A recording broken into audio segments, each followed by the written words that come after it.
നമ്മുടെ മുഖ്യമന്ത്രി പിണറായി വിജയൻ ഇങ്ങനൊരു സമൻസ് ആരും കണ്ടിട്ടേയില്ല എന്ന് പറയാൻ ഊങ്ങിയിരിക്കുമ്പോഴാണ് നമ്മുടെ ബേബി സഖാവിന്റെ ഈ വിദഗ്ധ അഭിപ്രായം പുറത്തു വന്നത്. ദേഷ്യം വരാതിരിക്കുമോ? ദേഷ്യം വന്നു. ഉടയോന്റെ മുഖം കറുത്തതറിഞ്ഞ് ബേബി സഖാവ് പെട്ടെന്ന് പ്ലേറ്റ് അങ്ങ് മാറ്റി. സമൻസ് വന്നോ എന്ന് അറിയില്ല എന്നായി പുതിയ പ്രതികരണം.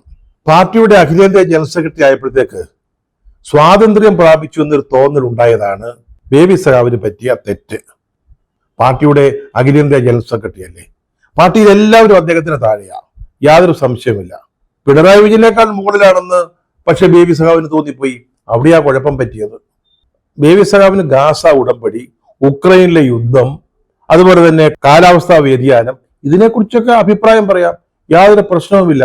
വേണമെങ്കിൽ ട്രംപിനും സെലൻസ്കിക്കും ഒക്കെ താക്കീത് കൊടുക്കാം, അതൊക്കെ അദ്ദേഹത്തിന് ചെയ്യാം. പക്ഷേ ആവശ്യമില്ലാത്ത കാര്യങ്ങളില് പിണറായിയോട് ചോദിക്കാതെ ഒരക്ഷരം മിണ്ടിപ്പോകരുത്.